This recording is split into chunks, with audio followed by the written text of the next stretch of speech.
नमस्कार, आप देख रहे हैं दैनिक रणघोष न्यूज, बेहतर बदलाव की आवाज। वीडियो की शुरुआत करने से पहले आपसे अनुरोध है कि हमारे चैनल को सब्सक्राइब जरूर कर लें। उचाना कला से ग्राउंड रिपोर्ट। हरियाणा की सबसे चर्चित उचाना कला सीट की कहानी बदल रही है।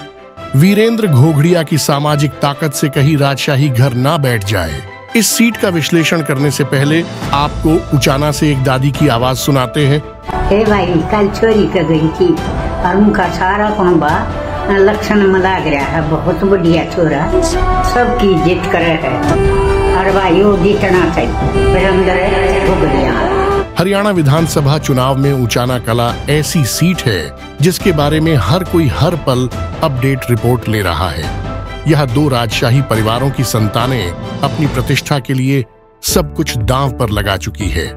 कांग्रेस से पूर्व केंद्रीय मंत्री वीरेंद्र सिंह डूमरखां के बेटे पूर्व आईएएस बरजेंद्र सिंह पहली बार और चौटाला परिवार से पूर्व डिप्टी सीएम दुष्यंत चौटाला दूसरी बार मैदान में हैं। दिल्ली चंडीगढ़ में बैठकर खुद को राष्ट्रीय चैनल या समाचार पत्र के सुलझे हुए पत्रकार कहने वाले अभी भी इस सीट की जमीन पर नजर आ रही हकीकत से अनजान हैं, या फिर उनके पास सही कवरेज पहुंच नहीं रही है। इस चुनाव में एक आवाज जो गांव की चौपालों से, गली मोहल्लों से गुजरते हुए बहन बेटियों के परस्पर स्नेह और बुजुर्गों के आशीर्वाद से चारों तरफ गूंज रही है, उसका नाम वीरेंद्र घोघड़िया है, जिसकी सामाजिक ताकत ने इस चुनाव को पूरी तरह से बदल कर रख दिया है। घोघड़िया वीरेंद्र के गांव का नाम है। इसी नाम ने उसे राजनीति में अपनी अलग पहचान दी है। देसी अंदाज, देसी बोलोर, देसी सोच और सीधी सपाट बात वीरेंद्र को उचाना कला की जमीन की जड़ों से कई सालों से जुड़े हुए हैं। जब कांग्रेस टिकट के प्रमुख दावेदार और सर्वे में सबसे चर्चित और मजबूत चेहरा होने के बावजूद वीरेंद्र की टिकट राजघरानों ने चालाकी से छीन ली, तो गांव अपने छौरे के लिए तुरंत उठ खड़ा हुआ। देखते ही देखते आसपास गांवों के ग्रामीणों ने भी मुनादी करवा दी कि वीरेंद्र खुद को अकेला ना समझे, चुनाव में उतर जाए, बाकी हम संभाल लेंगे। देखते ही देखते युवाओं की टोलियां बन गईं। घर घर चंदा एकत्र होने लगा। यहां तक कि मासूम बच्चों ने अपनी गुल्लक तोड़कर अपने दादा वीरेंद्र के हाथ में थमा दी।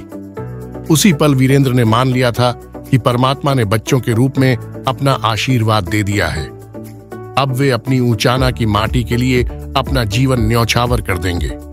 वीरेंद्र जिस जिस गांव में पहुंच रहे थे, वहां ग्रामीणों ने एक सुर में ऐलान कर दिया था कि कांग्रेस को अपनी इस गलती का खामियाजा भुगतना पड़ेगा। जगह जगह पंचायतें होने लगी, फैसले लिए जाने लगे। इस सीट को पूरी तरह से रईसी राजशाही घरानों से आजाद कराने का समय आ चुका है, नहीं तो कोई साधारण आदमी राजनीति में अपनी हैसियत नहीं बना पाएगा। देखते ही देखते पिछले 15 दिनों में वीरेंद्र घोघड़िया हर गांव की चौपाल पर आशीर्वाद लेकर मजबूत दावेदारी में खड़ा हो चुका है। आइए अब बताते हैं कैसे वीरेंद्र घोघड़िया ने कांग्रेस को फर्श से अर्श तक पहुंचाया। जिस कांग्रेस की टिकट पर 2024 के चुनाव में पूर्व आईएएस अधिकारी बृजेंद्र सिंह लड़ रहे हैं, उनके पिता पूर्व केंद्रीय मंत्री बीरेंद्र सिंह डूमरखां 2014 में कांग्रेस छोड़कर भाजपा में शामिल हो गए थे। उस समय कांग्रेस उम्मीदवार भाग सिंह छात्तर को महज 1837 वोट मिले थे। उसके बाद वीरेंद्र घोघड़िया ने चेयरमैन से त्याग देकर कांग्रेस को पूरी तरह मजबूत करने में जुट गए। घोघड़िया का कहना है कि आज कांग्रेस उनकी दिन रात की कड़ेरी मेहनत से उचाना कला में 85,000 वोटों पर पहुंच चुकी है। पूर्व सीएम भूपेंद्र सिंह हुड्डा और सांसद दीपेंद्र बखूबी समझते हैं कि जब इस क्षेत्र में कांग्रेस की नाव डूब रही थी, उसे बचाने के लिए घोघड़िया ही सबसे पहले आगे आया था। इस वजह से यह माना जा रहा था कि घोघड़िया की तपस्या से जब कांग्रेस के मुखिया राहुल गांधी भी बेहतर ढंग से परिचित है, इसलिए टिकट कटने की कोई गुंजाइश ही नहीं बची है। लेकिन हाईकमान यहां सबसे बड़ी गलती कर गया। उसने जमीनी हकीकत को समझने की बजाय राजशाही राजनीति के आगे घुटने टेक दिए। लेकिन संघर्ष में नहाते आ रहे वीरेंद्र घोघड़िया ने जनता की टिकट पर चुनाव लड़ने का ऐलान कर मौका परस्त राजनीति करने वालों को सीधी चुनौती दे दी है। जिसके पीछे गांवों के गांव चट्टान की तरह खड़ीढ़ी नजर आ रहे हैं।